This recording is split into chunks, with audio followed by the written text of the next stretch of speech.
Hay un sistema en Estados Unidos que permite que tú separes niños de sus papás. Hay un sistema en Estados Unidos que permite que un solicitante de asilo, antes de tener su entrevista con un juez, que es derecho internacional básico, pueda estar más de 2 años detenido esperando la cita del juez.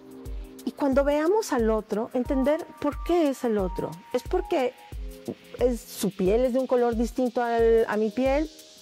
No, porque hay personas con ese color de piel y un saco y corbata, ¿no?, sentados en algunas oficinas. ¿Es porque es pobre? ¿Es porque profesa otra fe? ¿Es porque tiene una orientación sexual que no es la mía? ¿Por qué alguien nos está vendiendo la idea del miedo? ¿Por qué alguien nos está vendiendo la idea de que lo que domina en los medios es el discurso de odio? ¿Quién nos quiere convencer de que nos odiamos? ¿Por qué esto? Porque el valor, porque el miedo, porque el amor son las cosas que nos unen como seres humanos. Si hay un discurso de odio, tiene que haber un discurso de amor, yin y yang. ¿Cuánto beneficio habría si a los médicos y enfermeras que están llegando de Venezuela les homologaran fácilmente el título y hoy pudieran entrar a los laboratorios a trabajar? ¿Cuánto periodismo tan bueno haríamos si a mis colegas que vienen de Colombia, de México, exiliadas, no les dieran nada más el asilo, sino un empleo en un medio de comunicación, y no se los dan? Bienvenida, Aylin, ¿no? ¿Se pronuncia? Aylin. Sí. Muchas gracias por venir aquí a Mundo Cero. Gracias por invitarme. Lo primero que queremos saber es cómo una chica como tú decide hacer, que antes lo hemos hablado antes de empezar, comunicación social, que explícanos lo que quiere decir, porque yo nunca había oído la palabra exacta, ¿no? ¿Cómo llegas a eso y luego cómo pasamos a los derechos humanos? Sí, bueno, cuando se crean en todo el mundo, ¿no?, en varios países del mundo, la carrera de Ciencias de la Comunicación se crea con un enfoque muy de aprender la técnica de los medios de comunicación. Sí. En América Latina, en los años 90, que es cuando yo fui a la universidad, una edad, hubo una corriente de decir, bueno, sí queremos aprender las técnicas, sí, pero ¿para qué? ¿Cómo vamos a crear los contenidos? ¿Quién va a crear los contenidos? Y después de esta discusión, sí, que en América Latina además la academia discute mucho entre países, ¿no? Sí. Esto es muy interesante, hay una dinámica muy interesante. En varias universidades, sobre todo las públicas, yo estoy en una universidad pública en México, en la Autónoma Metropolitana, sí, se creó el concepto de la carrera de comunicación social, en el sentido de que te enseñarían las técnicas, sabrías cómo hacer un programa de radio, cómo editar en cine. Déjame decirte que yo aprendí a editar, sí, con ahí, cortando. Sí, sí. Yo también. A ver, ¿no? Aquí hay calidad. Pero también un poco, bueno, ¿qué contenidos vamos a poner ahí, ¿no? Entonces, la carrera que yo estudié tenía, de hecho, una rama técnica y una rama teórica, y en la rama teórica estudias humanidades, estudias mucha sociología, historia, ¿no? Una cuestión como muy integral y muy de entender que si tú vas a estar a cargo de la producción del mensaje, ¿no?, bueno, tienes que saber cuál va a ser el mensaje, sí, cómo lo vas a construir y para qué lo vas a construir. Es un enfoque que me parece muy lindo, que me parece, sí, que a mí me ha servido muchísimo en toda mi carrera y que a veces encuentro que falta un poco ahora, porque sí, claro, en los últimos años con la digitalización le hemos dado muchísimo peso a la técnica, sí, ¿no? Todo es express y no hay reflexión. Claro. Pero además todo es que tú sabes editar, que tú sabes montar, que ya, pero y lo que se dice que es, cómo lo construyes, cómo lo entiendes. Así que estudié eso, estudié comunicación social. Y mis primeros trabajos fueron en el área de cultura y educación. Sí. Yo todavía en la universidad trabajé para la televisión educativa de mi país, una instancia de gobierno, haciendo guiones. Y luego un día, ya sabes, ¿no?, que el amigo del amigo, no sé quién, alguien en una revista muy chiquita necesitaba de emergencia alguien que hiciera una entrevista que tenían agendada con un señor del Congreso, que era el líder de la oposición del Congreso. Y yo no cubría política. Pero bueno, terminé haciendo esa entrevista. Me hicieron así como el coaching 2 horas antes y fui a hacer la entrevista esa que se necesitaba hacer. Y claro, yo llegué al Congreso que además estaba en la época en que se discutía el presupuesto de egresos. La discusión de los presupuestos te dice cuánto se le va a destinar a qué en tu país, ¿no? Cuánto va para educación, cuánto va para unas becas, cuánto va para salud. Y claro, yo entendí que si yo era periodista y yo me especializaba en eso, yo podía saber, ¿no? ¿Qué estaba pasando en este país? ¿Cómo se toman las decisiones? ¿Quién las toma? Pero además, si tú lo entiendes y luego tienes la posibilidad de explicarlo a la gente puede entender cómo le afecta por quién vota, cómo le afecta lo que hacen estos señores que tú mismo has llevado al Congreso, ¿no? Fue para mí era algo que yo nunca me había planteado y de pronto fue como, yo creo que yo me podría quedar aquí un rato. El director de esta revista, que era muy pequeña, pero era una persona que había estado en la política y entonces tenía contactos, me permitió hacer 2 piezas para él cada mes, era una revistita mensual, pero me permitió aprender mucho. Y claro, una vez que tú empiezas, México es un país donde todo está muy centralizado, la Ciudad de México, el Congreso mexicano, todo pasa por ahí, ¿no? Lo que tiene que ver con todo, ¿no? Con salud, con educación, con migración, todas las legislaciones. Entonces aprendes mucho, ¿no? Y era el momento en el que en México estaba muy caliente el tema de los derechos indígenas. El EZLN se había levantado un poco antes. Era el momento en el que se empezaban a ver los efectos del Tratado de Libre Comercio de Norteamérica, México, Estados Unidos, Canadá. Y todo eso te va llevando al tema de derechos humanos, porque tenías esto, ¿no? A las personas que abogaban por los derechos indígenas, porque tenías la marcha de zapatistas viniendo desde Chiapas hasta hablar en la tribuna del Congreso, porque empezaba a hablarse ya de cómo afectaba el neoliberalismo y el tratado a los campesinos en todo el país, ¿no? Porque se empezaba a hablar también de cómo afectaba esto la migración circular que solía haber en México antes de que tuviéramos lo que tenemos ahora. Y así es como llegué al tema. Así es como llegaste. Te voy a enseñar, nosotros ya te comentaba antes que hacemos películas sobre problemáticas sociales. Hemos hecho una sobre el tema de la guerra, que te hemos comentado, otra de pobreza aquí en España, y ahora estamos acabando la de desigualdad. Te voy a enseñar el tráiler para que lo veas. Me encantará. Porque vamos a hablar, porque tiene que ver con lo que vamos a hablar ahora. Entonces, quiero saber tu opinión desde... Muy bien. Desde tu experiencia. Esto está buenísimo, ¿eh? Una entrevista sin hito. No te lo...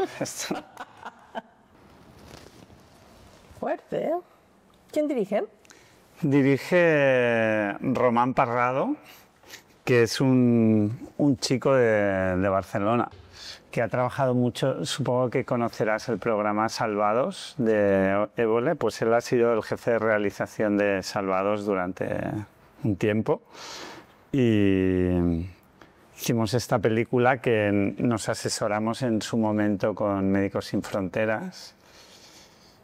Y luego hemos estado con fixers de allá, pues que nos han llevado de sur a norte por todos sitios. Y sí que en un momento determinado, pues la ONG como que vio que estábamos hablando de cosas que igual no encajaban, decían, con la realidad, o al menos con lo que ellos querían explicar de la realidad. Y al final pues estamos, porque cada película que hacemos colaboramos con alguna ONG e ingresos que conseguimos de la peli se los damos a la ONG. En este caso rodamos en 2 casas de acogida pequeñas que hay en el viaje de sur a norte, entonces pues les daremos apoyo a ellos concretamente, que son ONGs muy pequeñas, locales, pero como nos ayudaron en el rodaje de la película, pues lo haremos. Entonces vamos a hablar del movimiento migratorio. Lo que nos pasa normalmente en estas entrevistas es que cuando mencionamos una palabra normalmente se ve menos. Un nombre propio se ve menos. Entonces, en vez de hablar de ese nombre propio, yo te voy a hablar de póker. O sea, el nombre de la persona, ahora lo entenderás si no lo has entendido ya. Sí. Pero bueno, ahora digamos que en el gobierno americano ha entrado póker, ¿no? Vaya. Lo aprecio mucho porque no nos gusta la otra palabra.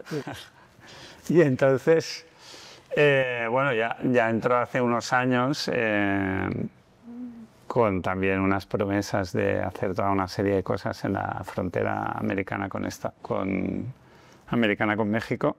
Y ahora pues todo lo que está pasando, ¿no? Entonces, ¿cómo ves tú la situación actual de este movimiento migratorio, ya no solo de niños, que para mí es algo muy bestia, también adultos, obviamente? Sí. A mí no me gusta hablar de la situación actual, Vale. porque no creo que haya una situación actual. Vale. Yo creo que hay una atención actual. Actual. Pero la situación ha estado ahí desde siempre. La historia que me acabas de enseñar tiene 20 años ocurriendo. Exactamente en las mismas condiciones en las que me acabas de mostrar. En algunas zonas del país, de México, incluso más grave. Sí. Porque hemos tenido momentos de una violencia entre grupos criminales más elevada que la que tenemos ahora. Y las personas migrantes son el eslabón más débil. Entonces, la situación es una situación permanente. No hay una situación actual, hay una atención actual. Y la atención actual está directamente relacionada con póker.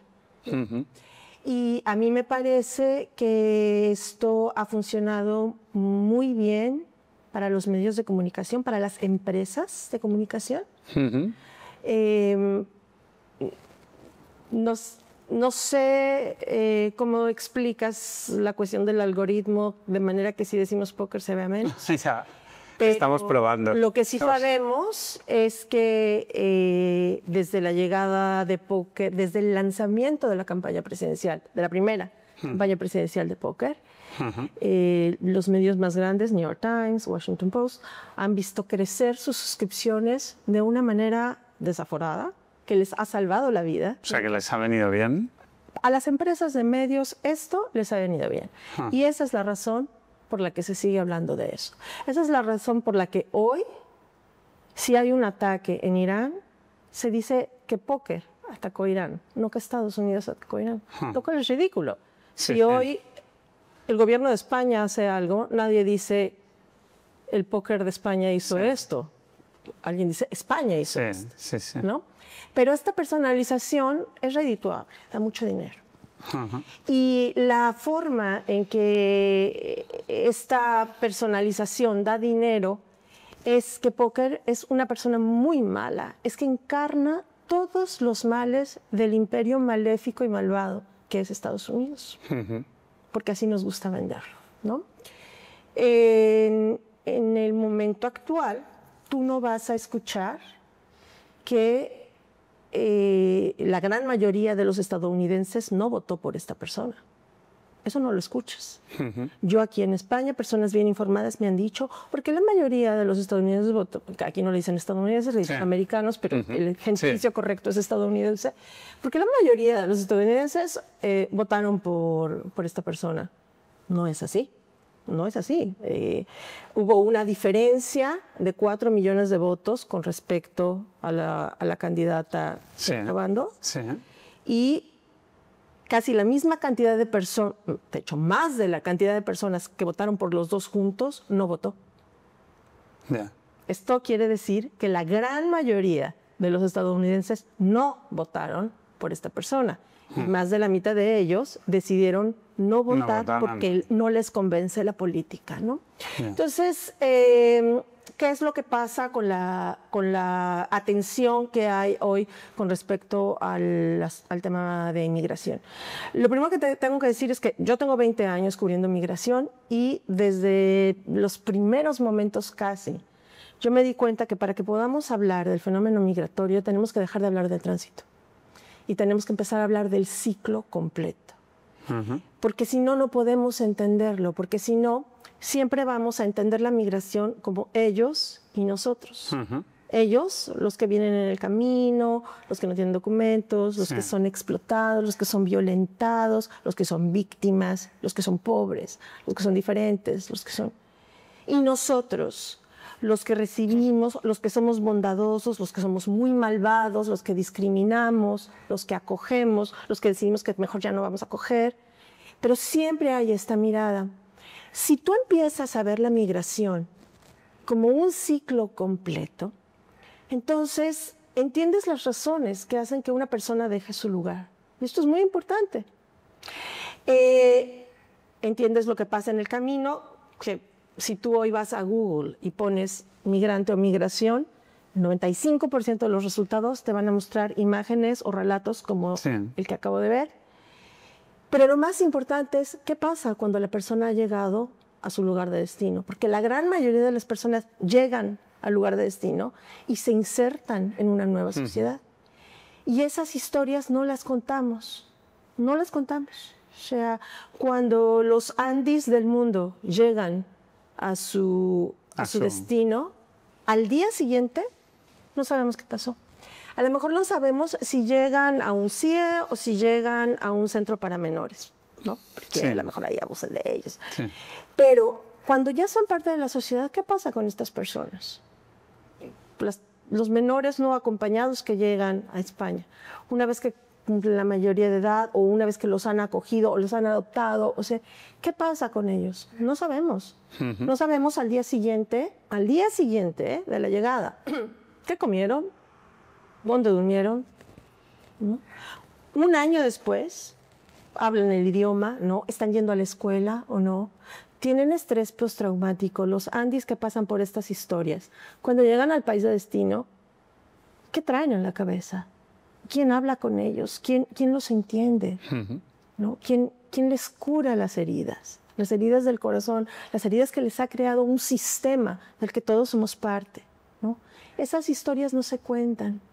A mí me ha llamado la atención en el caso particular de España, cómo tú puedes contar la historia de las niñas, niños y adolescentes no acompañados, que aquí se usó un acrónimo espantoso para referirse a ellos y deshumanizarlos. Pero tú cuentas esa historia.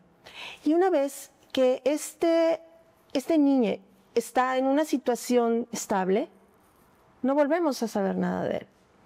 Volvemos a saber en dos momentos. El momento uno es cuando lo ficha el Barça. Y entonces es un migrante. O hay un atentado en la Rambla. Es un migrante. ¿Qué pasó entre el momento de llegada de esta persona para que un desenlace sea lo ficha el Barça y otro desenlace sea hay un atentado en la Rambla? No lo sabemos porque no seguimos contando esa historia.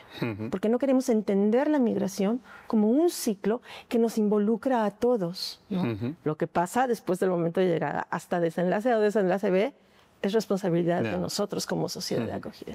Entonces te explico esto porque... Y el ciclo completo, cuando hablas de eso, el origen del ciclo completo entiendo que es antes de empezar eso. Por supuesto. ¿De dónde? Es de dónde vienes, es por qué vienes. ¿Por qué sales? Y es un elemento adicional. ¿Qué tuve que ver yo para que tú salieras?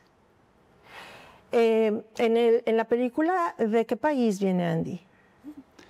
Viene en realidad es mexicana, pero dice que viene de Guatemala, porque le van haciendo es la cuarta vez que hace el viaje, que llega arriba y que le envían para abajo.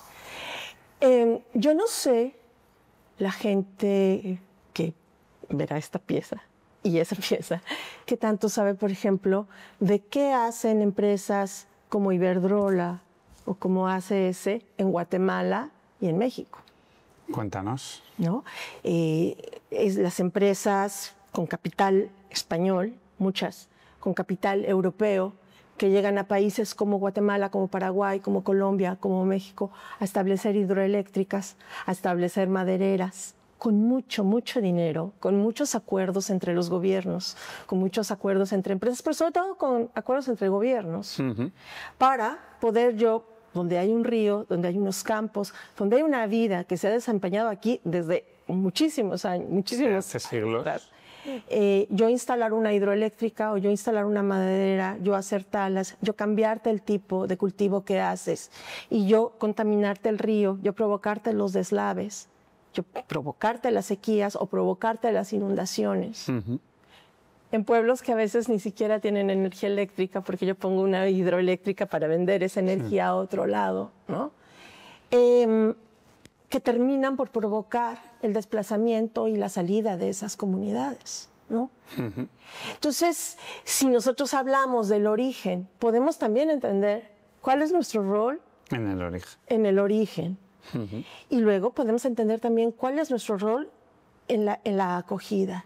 Y podemos también, y esto a mí me parece, yo tengo 4 años viviendo aquí después de vivir casi 20 en Estados Unidos. Y yo encuentro, especialmente en la sociedad catalana, Sí. en España en general, pero especialmente en la sociedad catalana, que hay una disposición de escuchar y de entender.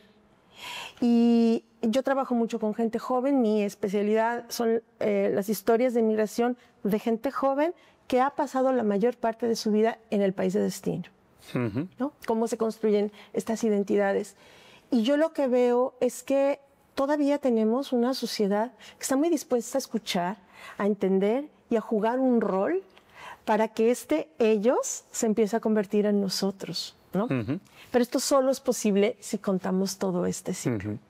Entonces, te explico esto porque este ha sido mi enfoque y mi trabajo durante muchos, muchos años. Yo nunca me subí a La Bestia, el tren que atraviesa, porque todos los periodistas que cubren migración se subieron a La Bestia, ¿no? Pero nadie decidió seguir la historia del niño que viajaba en La Bestia 10 años después de que bajó de La Bestia. Y esa también es la historia de la migración, ¿no? ¿Qué pasa en Estados Unidos ahora? A mí me parece que, primero, estamos muy enfocados en lo que está pasando en la frontera y pensamos que lo que pasa en la frontera se debe a que llegó al gobierno póker.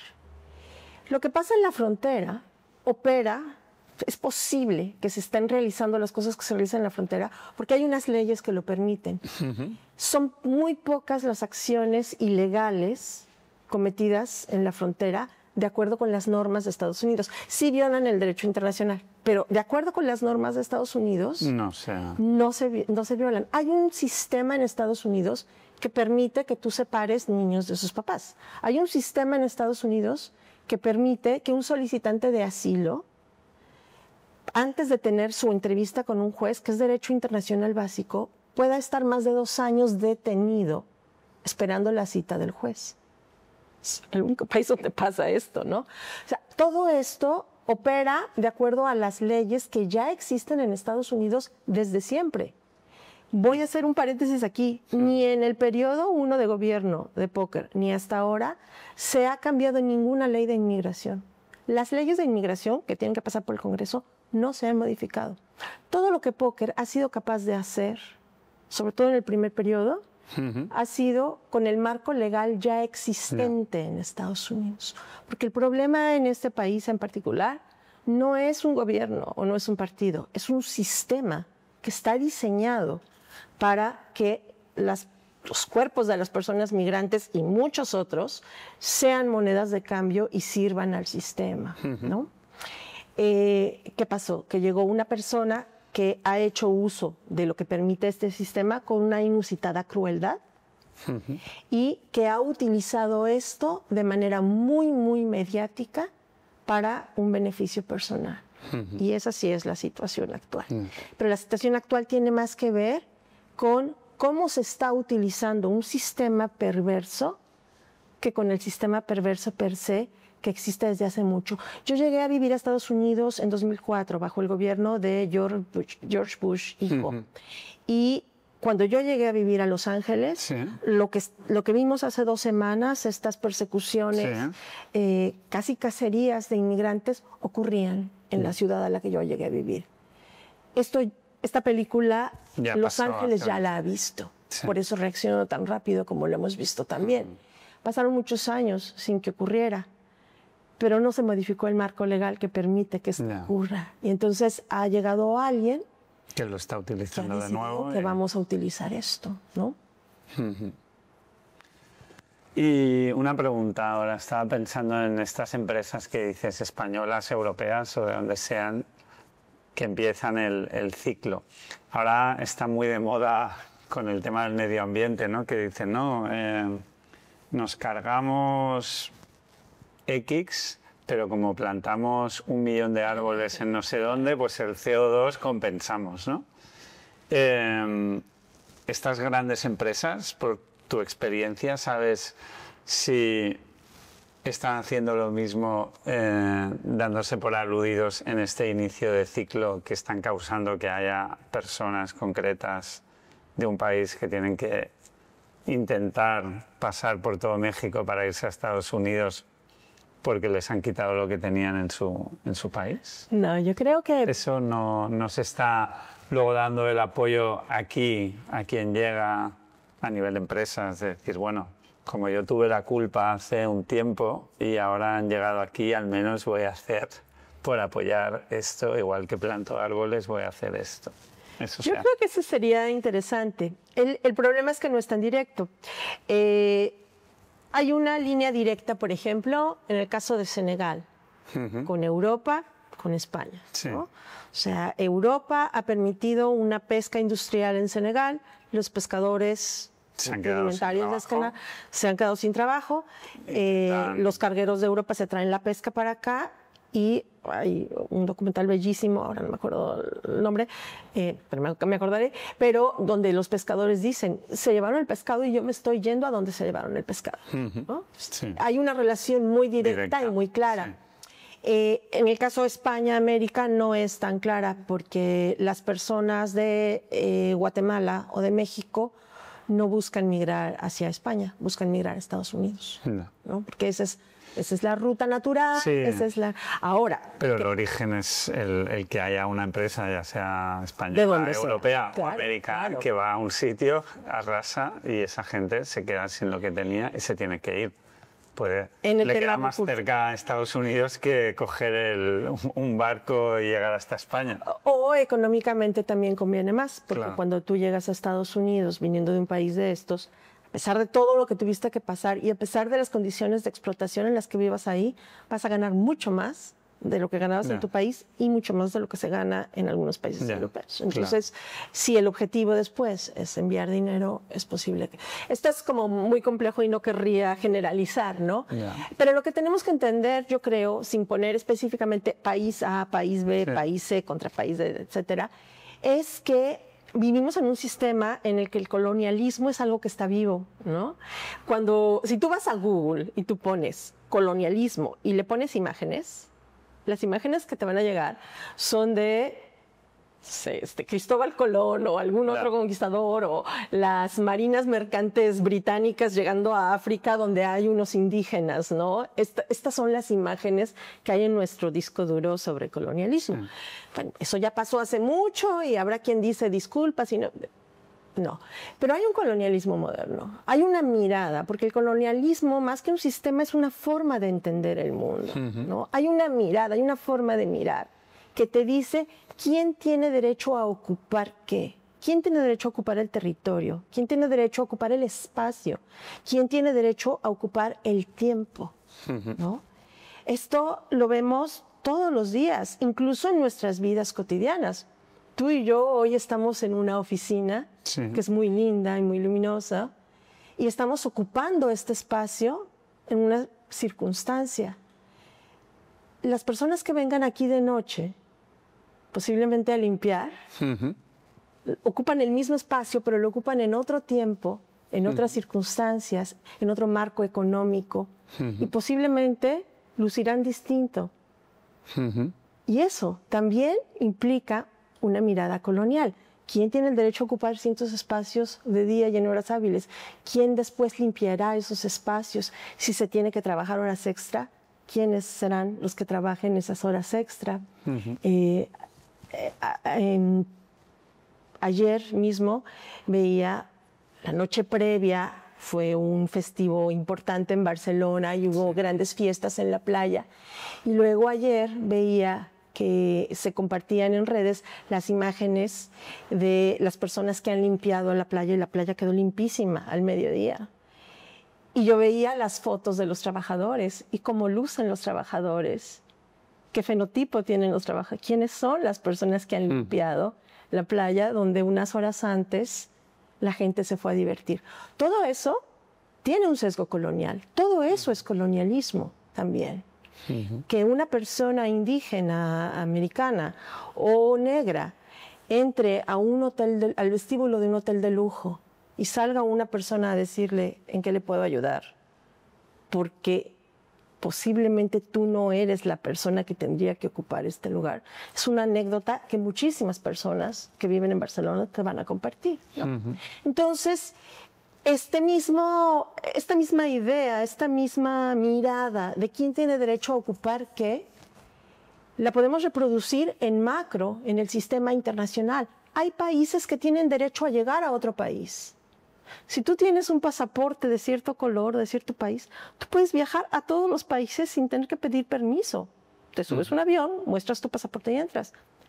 De allá para acá no se puede. De allá para acá hay que pedir una visa. En el caso de los países africanos, no te dan la visa. No te dan la visa. Entonces, eso es una mirada colonial.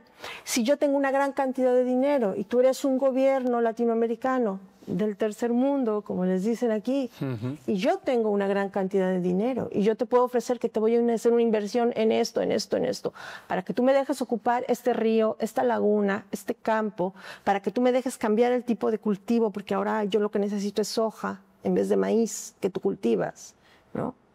Hay unas condiciones ahí que están dadas para que esto siga ocurriendo. ¿Hay alguna forma de evitarlo? Es muy difícil pensar en la resistencia cuando tú tienes un sistema que está diseñado para eso. El sistema está diseñado para eso, ¿no? El capitalismo, el neoliberalismo está diseñado para que haya una distribución del trabajo, ¿no? Es básico. Algunos limpiarán y algunos harán otras actividades, ¿no? Yo creo que hay maneras muy interesantes de empezar a acercarse a estos fenómenos.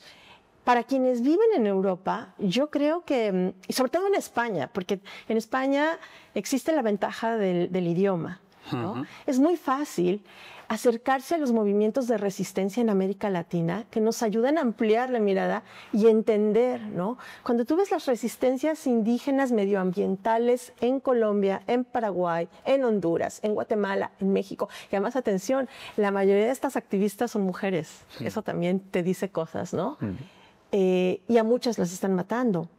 Mira, por ejemplo, el caso de Lolita Chávez, ¿no? Una activista quiché, guatemalteca, que recibió asilo durante 2 o 3 años aquí en España. Estuvo en Bilbao, porque tuvo 2 intentos de asesinato. En ese mismo periodo mataron a Berta Cáceres en Honduras. Es decir, han matado activistas medioambientales. Y Lolita estuvo aquí. Y aquí le dieron un premio de derechos humanos. Aquí ha habido un reconocimiento al trabajo de resistencia que ha hecho Lolita. La empresa maderera que ha acabado con el río de la comunidad de Lolita es una empresa española. Entonces, yo lo que veo es que sabemos quiénes están ocasionando el daño. Hay una administración corrupta en Guatemala que facilita esa operación, ¿no? Y que no ha protegido a quienes hacen la resistencia, pero también hay esta otra parte de esta comunidad que ha abierto los brazos a esta mujer, que la protegió, que hizo un statement político, dándole un reconocimiento de derechos humanos, y todo ocurre en la misma sociedad. Las sociedades son péndulos, ¿no? Las sociedades democráticas, a pesar de todo, son péndulos. Lo vemos con el ejemplo que te acabo de dar. ¿Porque el gobierno allá es corrupto o simplemente es que el ser humano estamos hechos para que si viene alguien y te dice que te voy a dar mucho dinerinchi y vas a ganar mucho dinero porque yo voy a hacer esta fábrica de madera, y es muy difícil resistirse a eso? Y además tienes que pensar que hay en algunos países grupos criminales que están coludidos o tolerados por el gobierno. Entonces no es fácil porque no es solamente un actor, ¿no? México es un caso ejemplar en esto, ¿no? No es nada más las autoridades de gobierno de los distintos niveles. Es que si tú eres un alcalde y a ti te llega un señor con un AK-47 a decirte voy a construir una fábrica aquí, Bueno, pues es que la fábrica se construye, no hay otra cosa que decir, ¿no? Los asuntos son muy complejos y a mí me parece que nosotros como sociedad civil lo que podemos hacer es ser esa balanza, ser ese péndulo. Cuando toda la atención de lo que ocurre en Estados Unidos se pone sobre póker y decimos, eso es Estados Unidos, estamos negando todo lo otro que sí está existiendo en este momento en Estados Unidos. La gente que está saliendo con los vendedores que venden en la calle porque son indocumentados y les compra la compra del día para que ellos se vayan a su casa y reduzcan la posibilidad de ser arrestado. Eso está pasando hoy en Estados Unidos, en las calles de Los Ángeles, en las calles de Chicago, en las calles de Phoenix. La gente que está diciendo, yo recojo a tu hijo y lo traigo de la escuela para que tú no vayas porque hay un rumor de que habrá una redada afuera de la escuela. Las escuelas, las universidades que están diciendo, a mi campus no pasas, porque yo tengo estudiantes indocumentados de excelencia y yo voy a proteger a estos estudiantes indocumentados.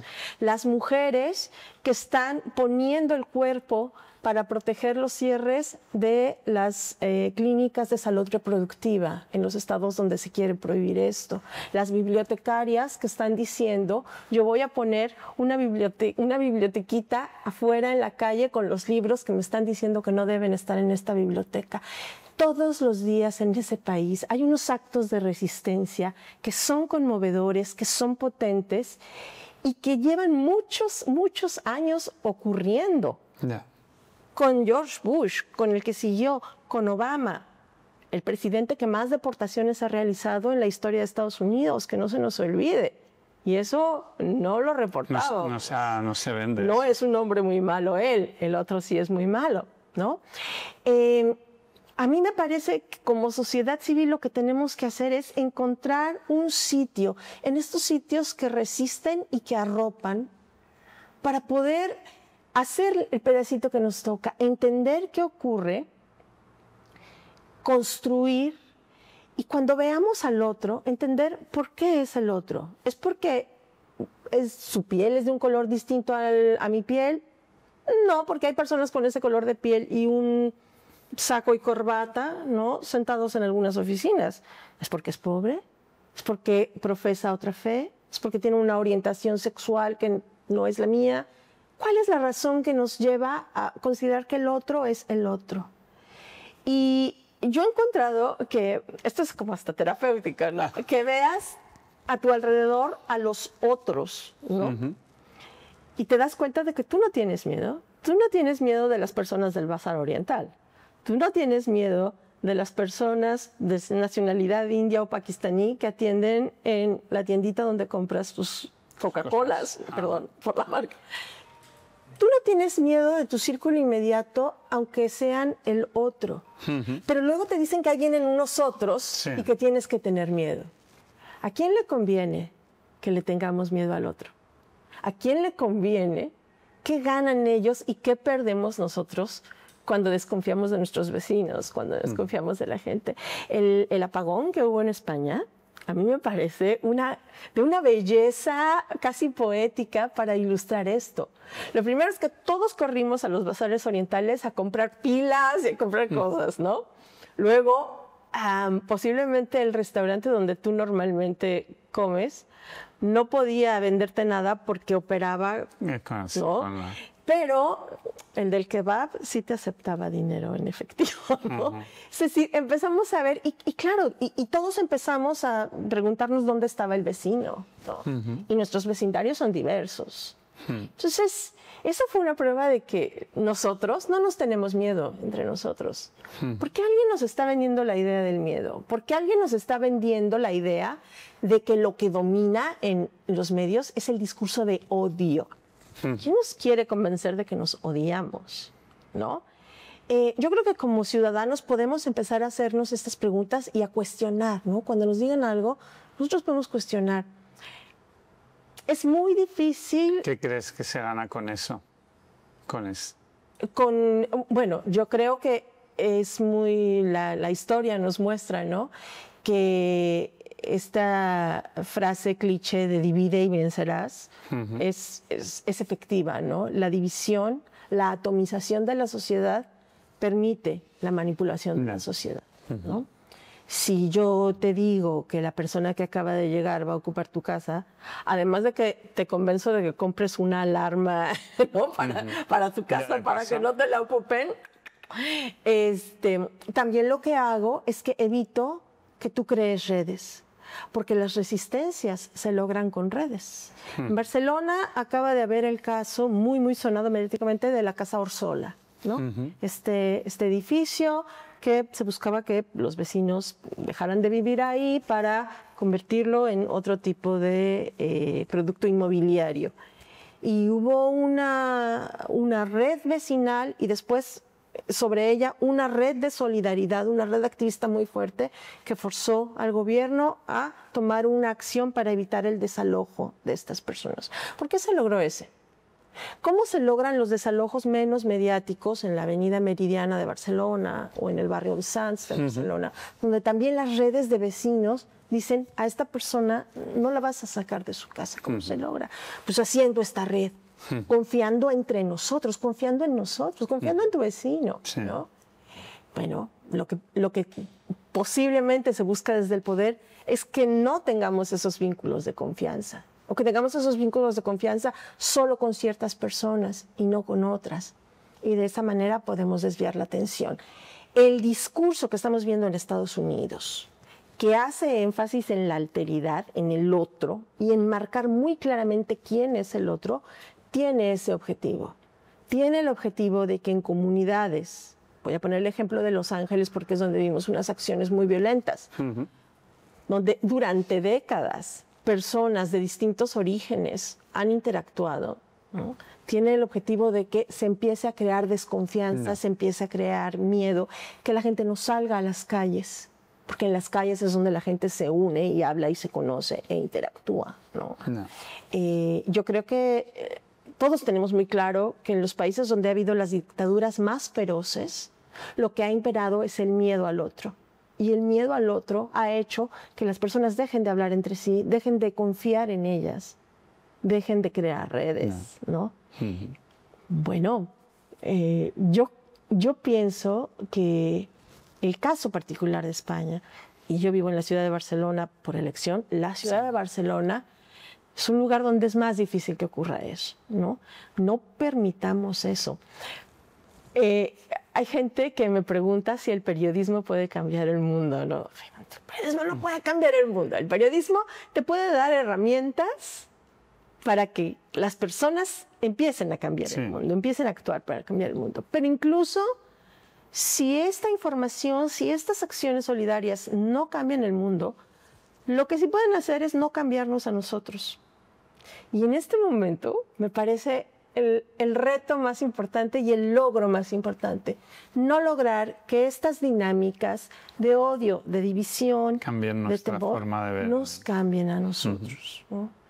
Que la Barcelona del Bulema Cuyí, a la que yo vine a vivir, siga siendo esa, a pesar de que nos vendan estos discursos de miedo, que la ciudad de Los Ángeles, que la ciudad de Chicago, que la ciudad de Phoenix, que se convirtieron en santuarios para los migrantes, lo sigan siendo a pesar de que haya camionetas con personas cubiertas rondando. Y a nivel periodístico, audiovisual, o de cómo comunicar, ¿no? Para que no pase esto, ¿qué crees que hay que hacer para no entrar en el miedo? Porque es verdad, por ejemplo, yo tengo un amigo que tiene una organización aquí que se llama Superacció, que tiene casas de acogida donde entra mucha gente que ha venido de Senegal, magrebís, que han estado muchos años en las calles de Barcelona. Y llegado a un punto los meten ahí porque es el sitio donde pueden realmente intentar tener una vida mejor, y él ha conseguido que no sea una cosa de que estén un año y que luego les obligue más a salir de ahí, sino que pueden estar toda la vida. Pero es verdad ¿Qué que es esto? Superacció se llama. Superacción. Ya te pasaré. Sí. Entonces, él, por ejemplo, en el COVID es cuando le dieron una casa porque había demasiado caos en el Raval y dijeron queremos menos caos, te damos este sitio. Él dijo, solo quiero este sitio si quien venga puede estar toda la vida y no un año y que luego lo tengamos que sacar de aquí. El caso es que él está montando otros centros. Entonces, ¿cómo haces para que, imagínate ahora en la Meridiana que estábamos hablando, le dan una casa y pueden meter a gente? Los vecinos de entrada son reacios porque de repente dicen, ostras, me está viniendo aquí un grupo de chavales que viene de no sé dónde, qué tal, qué cual. ¿Cómo haces para que el miedo que te están intentando desde el audiovisual, el periodismo, meter, no entre en esas familias o gente que vive en la Meridiana que de repente, de entrada, como lo que oyes todo el día, lo malo, por supuesto, pues obviamente lo primero que vas a decir es, hostia, cuidado. Y porque posiblemente algún día te tocará una persona con ese perfil que delinca, como te tocará también una persona con otro perfil que lo haga igual, sí. ¿No? Pero habrá una historia que se escuchará más que la otra. Ese es el problema que tenemos. Esto que me acabas de decir es el gran reto. Yo quisiera tener un manual. ¿Cómo lo hacemos? ¿Cómo hacemos? Yo vuelvo a lo mismo, que es que nosotros en general solemos no desconfiar de la gente que está cerca de nosotros. Un proyecto de este tipo tiene que hacerse mucha pedagogía, ¿no? O sea, yo casi que me iría tocando puerta por puerta, de hablar, de explicar. Y lo que haría, en ese caso en particular, es invitar a una de las personas que va a vivir ahí a que cuente su historia. Nosotros somos personas de contar historias. Gabriel García Márquez, que es muy conocido por ser autor literario, pero que empezó siendo periodista y que siempre fue periodista y creó la Escuela del Nuevo Periodismo Iberoamericano en América Latina, donde mi generación se formó, ¿no? Su frase era, hay que contar el cuento completo. Y eso es a lo que me refiero cuando digo que hay que contar el ciclo de la migración completo. Hay que contar el cuento completo. Porque nosotros, los humanos, vivimos a través de historias. Es la forma más vieja de comunicación, ¿no? Y en algún momento cambiamos la forma en la que entendemos la historia del movimiento humano. Piensa en el medievo. Cuando alguien se iba, ¿no? Y estaba fuera 4 o 5 años a correr aventuras o a una guerra o lo que fuera y volvía. ¿Cómo se le recibía a esa persona? Salía al pueblo y se le recibía y a lo mejor se sentaban todos en torno a él para que contara lo que había visto en las tierras exóticas y las aventuras que corrió, ¿no? Y alguien después haría un cantar con las aventuras que contaba el que se había ido. Esas son las personas migrantes, esas son las personas que vienen de otro lado, que han visto otros mundos, que han vivido otras cosas, que son valientes, que a veces han tenido miedo, que han llorado, ¿no? Hay una forma innata de conectarnos a través de las historias y no debemos dejar que se nos olvide. Tú te sientas a tener una conversación con la que tú y yo estamos teniendo, con un chaval de estos, y terminas queriéndole hacer una película a cada uno, ¿no? Tú como ciudadano, ¿no? Porque el valor, porque el miedo, porque el amor son las cosas que nos unen como seres humanos. Si hay un discurso de odio, tiene que haber un discurso de amor, yin y yang. Pero nadie habla del discurso de amor, ¿no? No es noticia. No es noticia, lo cual es bueno, porque las noticias son sucesos extraordinarios, entonces todavía lo malo es noticia. Pero sí tendría que ser historia, sí tendríamos que contar. Hace poco di una charla en un sitio donde una señora me decía, ¿cómo hago, no? ¿Cómo hago yo como ciudadano de a pie? Si tú ahora sales y un chaval te rompe el cristal del auto y te roba algo, tú lo contarás a los demás el resto del día. Y posiblemente el resto del mes, y posiblemente en la cena de Navidad contarás que en junio te pasó esto. Si tú hoy sales y tienes pinchada una rueda y un chaval te ayuda, tal vez se lo cuentas a 2 personas hoy y lo dejas de contar.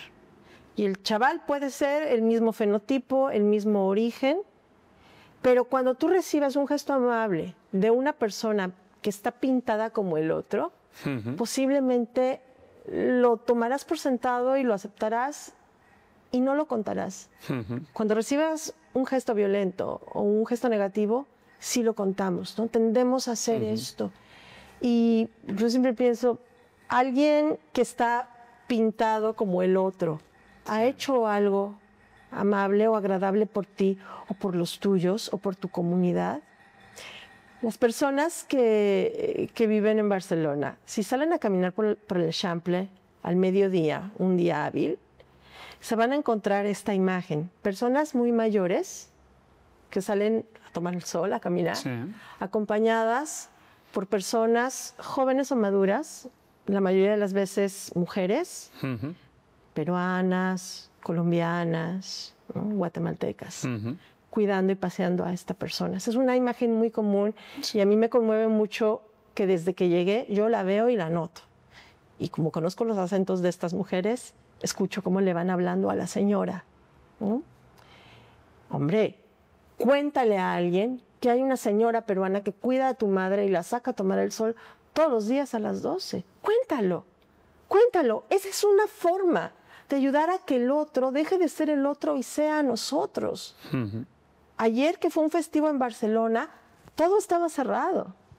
Pero los chicos pakistaníes de mi calle tenían agua y tenían hielo.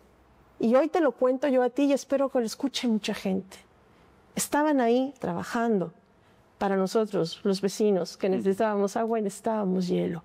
Si nosotros vamos haciendo esto todo el día, tú sabes en un año cuántas historias hay circulando ahí y cuánto vamos cambiando la narrativa. Aquí lo que tenemos que hacer es cambiar las narrativas. Y cuando nosotros tengamos este escudo de narrativas, la narrativa que venga desde alguien que quiere que yo contrate Securitas Direct va a rebotar. No va a funcionar. No va a funcionar porque tú a mí no me puedes hacer desconfiar de estos muchachos. ¿Qué hay de nosotros? Sí, pero hay de todo. Sí, hay de todo. Y esta es una gran ciudad y yo vengo de vivir en Los Ángeles y antes de eso en la Ciudad de México. Yo sé cómo es vivir en una gran ciudad, los riesgos que corres y cuánto te debes de cuidar. Pero lo que tú no puedes hacer es decirme que hay un otro al que yo tengo que deshumanizar y que eso me va a tener más segura a mí. Porque, primero, no es cierto, ¿no? Y segundo, eso me va a hacer perder a mí una serie de cosas que yo necesito para mi propia supervivencia, ¿no? Para que si el día de mañana vuelve a haber otro apagón, haya quien me venda el agua y las baterías y que si no tengo dinero en efectivo, me diga, llévatelo y mañana me lo pagas, ¿no? Así es como se vive la vida real, ¿no? Todos lo sabemos. O sea que hay que explicar esas historias y humanizarlas para intentar convencer al vecino de que no pasa nada porque vayan a tener una casa de acogida al lado de su casa. Hay que sentar al vecino con el chico que vivirá en la casa de acogida. Es que es así. Me parece también que un reto en los medios, y esto pasa mucho en los medios de comunicación de los países de destino, pasa menos en Estados Unidos porque el proceso lleva más años, pero pasa muchísimo aquí, ¿no? Aquí se habla sobre los migrantes y alguna vez se habla con los migrantes, pero no hablan los migrantes. Si tú hoy vas a vamos a poner los diarios, ya no digo la televisión, pero los diarios de referencia, ¿no? Si tú vas a La Vanguardia, a las oficinas, a la redacción de La Vanguardia, o a la redacción del País, o a la redacción del... ¿Quiénes están ahí? ¿Cuántas personas migrantes? ¿Cuántas personas no blancas? ¿Cuántas personas latinoamericanas, cuántas personas africanas trabajan en esos espacios? Y luego tú sales a la calle de la ciudad donde está esa redacción y ves a tu alrededor. Una redacción que no refleja la realidad que quiere contar, no puede contar esa realidad de una manera adecuada. Objetiva. Como puede ser, ¿no?, que tengamos un 20% de población inmigrante en Barcelona y yo no vea ese mismo 20% reflejado en los despachos de arquitectos, en los espacios de producción, en los hospitales sí, porque necesitábamos a los enfermeros. Pero claro, nosotros tenemos que empezar a pensar que el mensaje no lo tiene que dar alguien que interpreta que las cosas ocurren así, ¿no? Es que tenemos personas que pueden contar su historia, que deben contar su historia y que la deben contar de la manera y que lo están haciendo, pero no lo están haciendo en los espacios institucionalizados, ¿no? Lo van haciendo por la libre. Sí, y hoy tenemos libros, podcasts, cosas que las personas de origen inmigrante, muchos de ellos ya nacidos en España, pero de familias inmigrantes, han tomado en sus manos sus narrativas y te cuentan su vida, y te cuentan su historia, y te cuentan sus denuncias, ¿no? Porque son los espacios, y porque si no hay el espacio, te lo creas, ¿no? Lo cual es muy hermoso. Igual tengo que hacer un podcast con estas historias. Igual, sería una idea, ¿no? Igual tendríamos que crear un espacio donde estas personas hagan el podcast. Porque lo tenemos que hacer nosotros necesariamente. A lo mejor facilitar que estas personas tengan un podcast. Si nosotros tenemos las herramientas y ellos tienen las narrativas, pues nos podemos quitar de medio un poco. Y mira, hable usted directamente con su audiencia. Y son más divertidos que tú y yo. Sí. Eso es cierto. O sea, que tú oyes los podcasts o escuchas los libros. Hay un libro precioso, no sé si lo conoces, se llama Marrón, de Rocío Quillaguaman. Ay, cómpralo ya. Marrón de Rocío Quillaguaman. Vale. Está en Blackie Books. Okay. Rocío Quillaguaman es una chica que llegó a los 9 años de edad aquí. Sí. Acaba de cumplir 29 o 30, no recuerdo. Sí, es barcelonina. Sí. Yo diría de toda la vida, porque la mayor parte de su vida la ha vivido aquí, pero cuenta justamente esta experiencia de la otra edad, ¿no? Porque Luz es diferente, porque, a ver, ella llegó y aprendió catalán, llegó a los 9 años, sí. ¿no? Pero todavía hoy, ¿de dónde eres? No, pues de aquí del Clot, ¿no? No, pero ¿de dónde? ¿De dónde? Sí, sí. Queremos saber.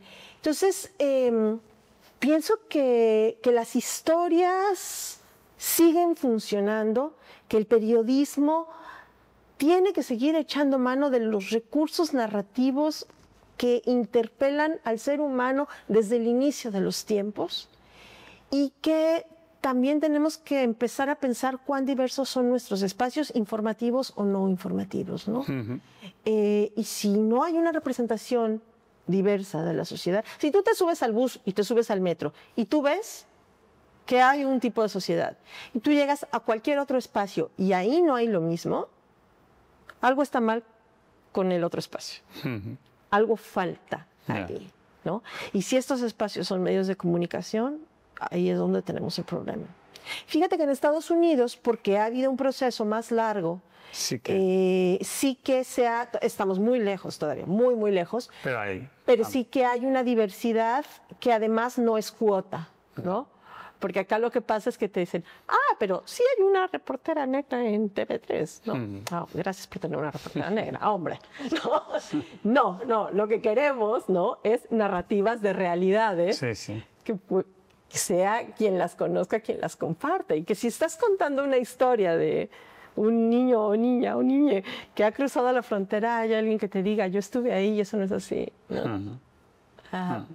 Esta riqueza se puede obtener.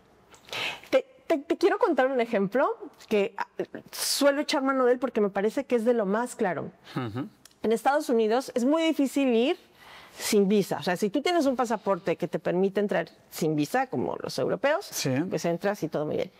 Si tú necesitas una visa, es muy difícil que te la den, porque tienes que comprobar ingresos y un montón de cosas, y depende de qué país vayas. Pero hay unas visas que en inglés se llaman de skilled workers, de trabajadores que tienen habilidades especiales. Obviamente esas visas no se las dan a los campesinos que están 8 horas con la espalda doblada. No consideres que eso es habilitado, ¿no? No, bueno, estos campesinos son mexicanos. No, me refiero que estas visas, dices, se las dan a la gente que en teoría no hay en Estados Unidos y necesitan gente de fuera para cubrir eso que no lo que les conviene cubrir legalmente. La gran mayoría de las visas de skilled workers van para trabajadores de la tecnología que llegan a trabajar a las empresas de Silicon Valley en el norte de California, en el área de San Francisco. En Silicon Valley están los headquarters, las oficinas centrales de Google, de Apple, de Microsoft, de todas estas grandes tecnológicas tienen ahí sus sedes, ese es el lugar. Y la mayoría de las visas que se dan para trabajadores calificados son trabajadores que van a esa zona a trabajar. Entonces tú entras a Apple, tú entras a Microsoft y tú lo que ves es trabajadores que vienen de India, de Japón, de China, por supuesto de Europa del Este, de América Latina, de todos lados. El grueso de los trabajadores que están ahí no son John Smith, que creció en Kansas. Son personas que vienen de muchos lugares con un bagaje muy diverso. La razón es que cuando hay que resolver un problema o hay que crear una cosa nueva, cada uno de ellos tiene una forma distinta de entender el problema y tiene una manera distinta de solucionarlo. Y esta diversidad de bagaje y conocimiento y experiencia de vida, no solo de conocimiento, sino de experiencia de vida, es la que te permite tener muchas alternativas y tener un iPhone. El iPhone no existiría si en esas fábricas todos fueran John Smith. El iPhone existe y funciona en todos nuestros países porque hubo esta diversidad de conocimientos que se pusieron en juego, se combinaron para crear algo mejor. Esta es una metáfora que creo que se extiende a todos lados porque no es una metáfora romántica. Yo te estoy hablando de una metáfora que da dinero, que da números. Estos son trabajadores que ganan bien, estos son trabajadores que están creando cosas que hace 25 años ni soñábamos que iban a existir. Y estos son trabajadores que están haciendo que estas empresas ganen mucho, mucho, mucho dinero con tecnología que a muchos nos han hecho la vida más fácil. Y eso es gracias a la diversidad y a la mezcla de diversidad de conocimientos. Nuestras sociedades, ¿cómo se benefician de esto? ¿Cuánto beneficio habría si a los médicos y enfermeras que están llegando de Venezuela les homologaran fácilmente el título y hoy pudieran entrar a los laboratorios a trabajar? ¿Cuánto periodismo tan bueno haríamos si a mis colegas que vienen de Colombia, de México, exiliadas, no les dieran nada más el asilo, sino un empleo en un medio de comunicación? Y no se los dan. Y no se los dan.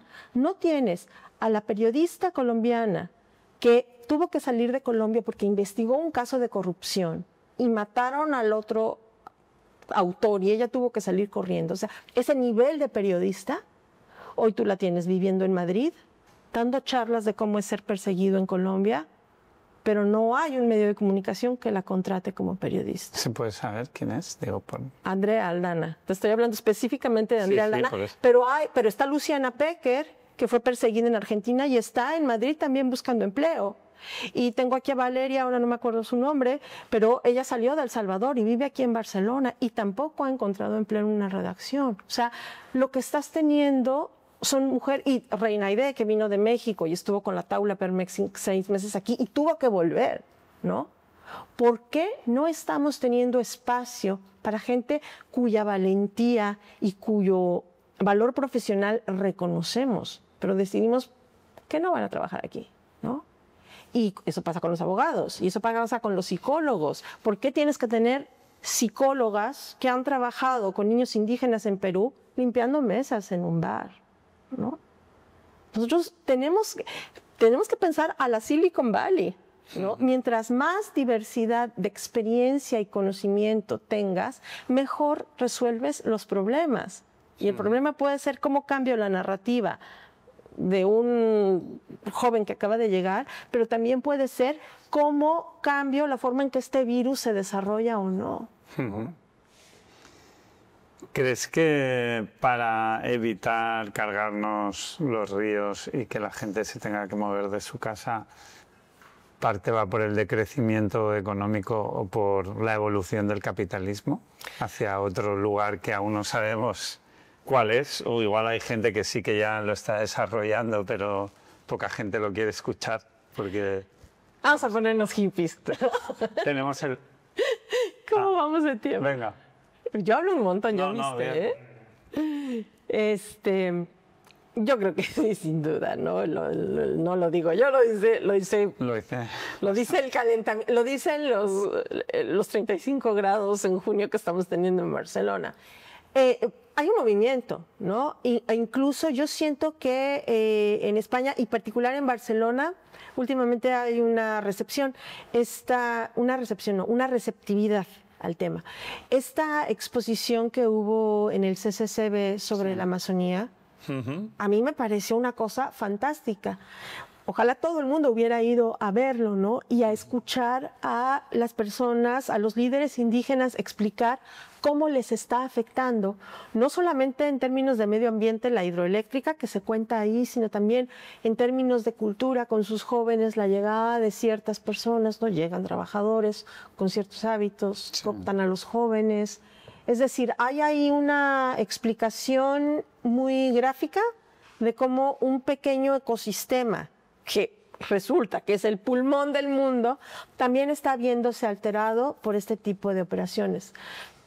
El hecho de que, por ejemplo, una ciudad como Barcelona ahora mismo tenga menos niños de los que solía tener, muchos menos niños, por los costos de vida, por las dinámicas de la vida, por cómo opera una gran urbe, creo que nos dice un poco de eso y de que la gente joven que está en edad de tener familias dice, es posible que no sea este el entorno que yo quiero para mis hijos. No sé si vamos a tener un decrecimiento, pero lo que sí creo es que todos tenemos claro que el crecimiento solo se puede hacer de una manera inteligente y planeada, ¿no? Y posiblemente... Para eso hay que cambiar igual la educación y la conciencia de las empresas. O de la gente que está en esas empresas. Pero también de las personas. Y voy a volver, estamos haciendo un círculo, pero voy a volver a la mirada colonial, ¿no? Hay personas que te dicen, gente de clase media, que te dice, a mí me gusta mucho viajar. Y yo cada vez que puedo viajo. Ahorro, trabajo muy duro y ahorro todo el año para viajar. Para viajar. Y entonces hoy voy a Cabo Verde, después voy a la Antártida, después este año quiero ir a ver las auroras boreales. Ahora que vino la exposición en el CCCB, tengo ganas de ir a ver la Amazonía. CO2 a tope, ¿no? Hay una idea de que yo puedo ir y si quiero, debo ir. No importa que yo tenga que tomar unos vuelos que contaminan terriblemente, además me voy en el vuelo low cost, entonces, no, bueno, que contaminan terriblemente para que yo pueda estar 3 días teniendo experiencias, porque yo acumulo experiencias, no objetos, ¿no? Teniendo una experiencia en un entorno ecológico que está en riesgo, ¿no? Para que yo pueda disfrutar de esto. Incluso ni siquiera me planteo si puedo o no, porque todo lo que tengo que hacer es comprar un boleto. No tengo que pedir una visa, no tengo riesgo de que si salgo no me dejen entrar nuevamente a mi país, ¿no? Como ocurre en muchísimos otros. La gente que puede hacer eso es muy poca, no solamente por la capacidad económica, sino por quién tiene derecho a viajar a dónde, ¿no? Si alguien quiere venir a ver si alguien que vive en África, en un país africano o América Latina, quiere venir a ver una aurora boreal, aunque tenga el dinero, no le van a dar la visa para entrar a Europa y no va a poder entrar, ¿no?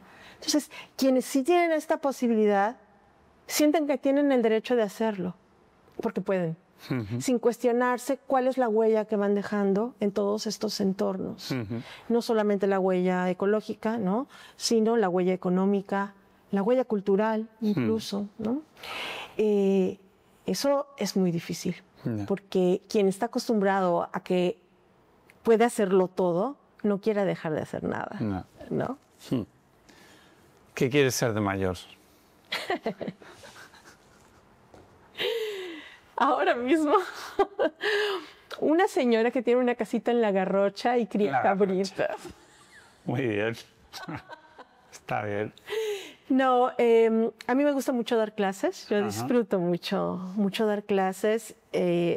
Suelen decirme que soy muy optimista para ser periodista, pero esto es porque estoy muy en contacto con la gente joven. Doy muchos talleres a jóvenes periodistas, de hecho soy tutora de un programa de jóvenes periodistas en América Latina y llevamos a cabo ese entrenamiento 2 veces al año y eso me carga las pilas para el resto del año.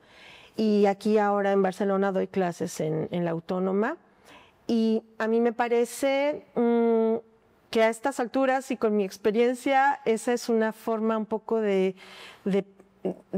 pasarle a los demás lo que alguien ha hecho por mí antes, ¿no? Porque yo he tenido la gran fortuna de que en 3 países distintos ha habido gente que se ha convertido en mi mentora, que me ha explicado cosas, que me ha ayudado a entender, ¿no? Que ha expandido mis horizontes. y ahora es como el pásalo, ¿no? Yo creo que poder trabajar con gente joven y ayudarles a entender cosas. La gente joven quiere saber cosas y quiere entender. A veces pensamos que son muy frívolos y no es cierto. No. Lo que pasa es que los aburrimos. Pero ayudar a que la gente joven entienda en este momento es crucial, porque creo que todos tenemos claro que estamos ante la primera generación de gente joven que tiene la certeza de que no vivirá mejor que sus padres. Y eso puede ser desolador cuando estás planeando una vida. Y es cierto, no van a ganar más que sus padres, no van a tener propiedades mejores. Hay una generación en el mundo que se enfrenta a vivir de esa manera. Ayudémosles a entender cómo llegamos aquí y por qué de todas maneras tenemos que seguir adelante, por qué ellos pueden vivir muy bien, por qué ellos pueden seguir confiando en las comunidades, aunque estén todo el tiempo metidos en sus móviles, pero por qué es importante el contacto humano, ¿no? Yo confío en no perder mi capacidad para hacer eso, ¿no? A veces tú estás en un aula y tienes a 30 y solo 4 te están haciendo caso, ¿no? Bueno, 4 está bien. Sí, ¿no? sí, uno de esos 4 luego hace algo que sea útil, ¿no? Aunque sea mantenerle la esperanza a otro más, yo creo que por ahí ya vamos, ¿no? También quiero leer todos los libros que no he leído porque nunca tengo tiempo. Eso es lo que quiero saber. ¿Y ser feliz qué es para ti? Yo creo... Leer libros, ¿no? No, yo creo que ser feliz, yo creo a estas alturas, y así como vemos el mundo, yo creo que la estabilidad es lo que más se parece a la felicidad, ¿no? El saber que si hoy te despertaste y Estás seguro y tenías comida en casa, tenías con qué vivir, tenías techo, y mañana otra vez ocurrirá.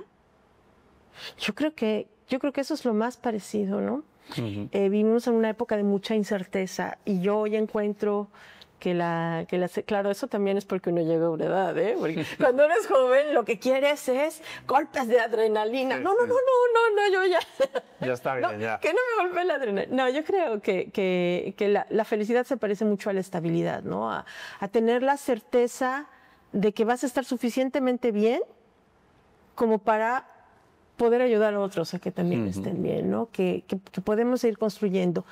Yo soy introvertida, mucho, pero me parece que el valor de la comunidad y del tejido social tiene mucho que ver con nuestros conceptos de felicidad en este momento.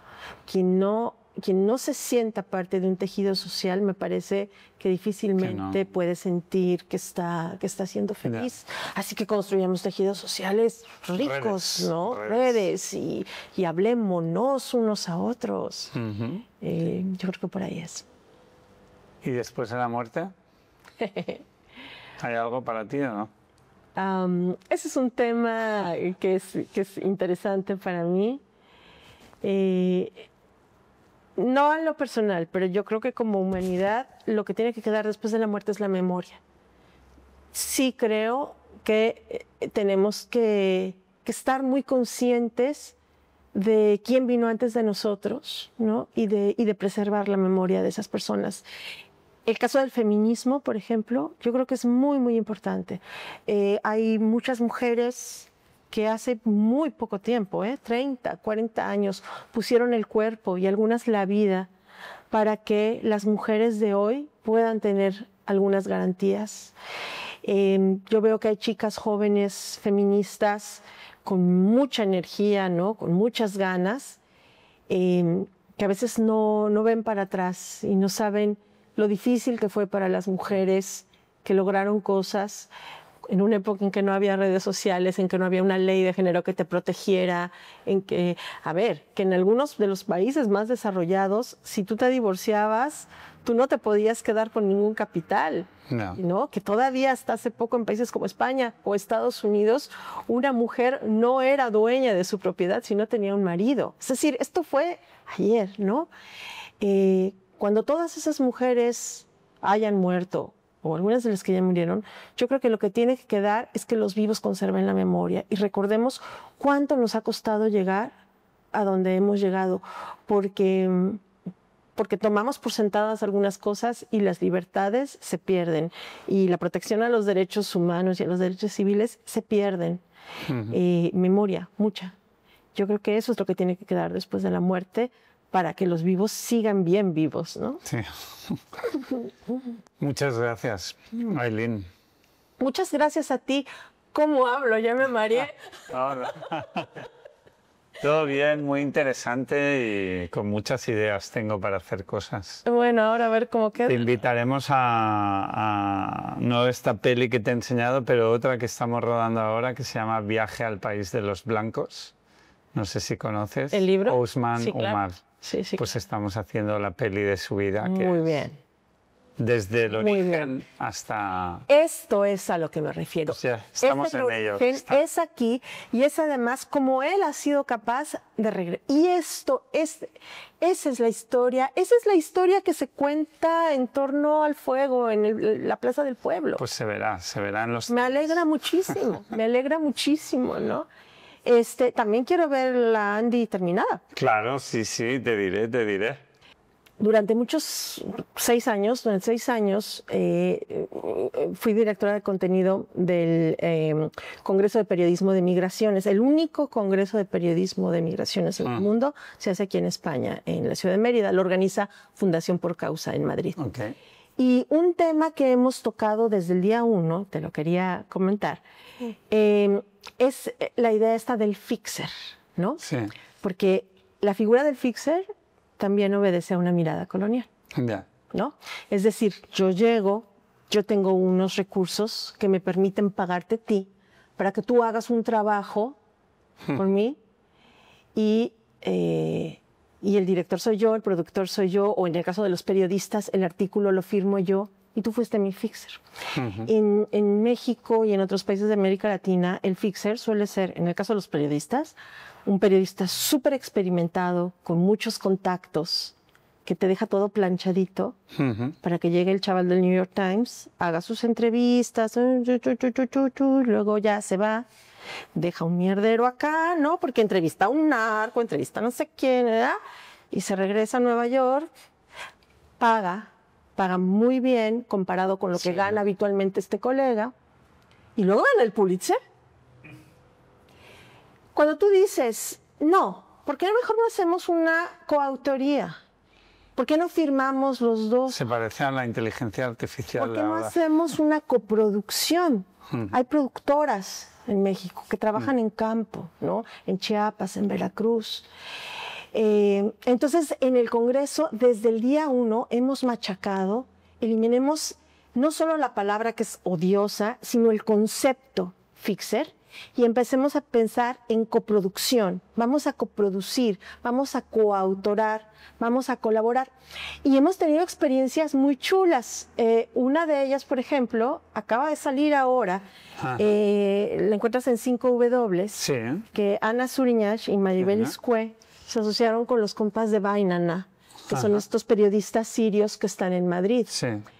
Habitualmente lo que habrían hecho es pedirle a los chicos sirios que fueran sus fixers para contactar. No, pero ahora lo que hicieron fue una colaboración entre Bainana, que es la publicación independiente de estos chicos, y 5W, y acaban de lanzar la pieza que es preciosa sobre cómo el Estado español y Europa no investiga las muertes en el Mediterráneo, ¿no? Pero hemos tenido eso, tuvimos otra experiencia también muy chula con una colaboración que hubo con Carne Cruda Radio y unos compas en Arizona, que en vez de pedirle que fuera la fixer para el repo, hicieron que ella hiciera la parte del repo por allá, un podcast, y trabajaron juntos. Y te lo dejo sobre la mesa porque no hay nada más colonial que el fixer, ¿no? Cuando alguien va de México o de Guatemala a Nueva York, tú no contratas como fixer al del New York Times, ¿no?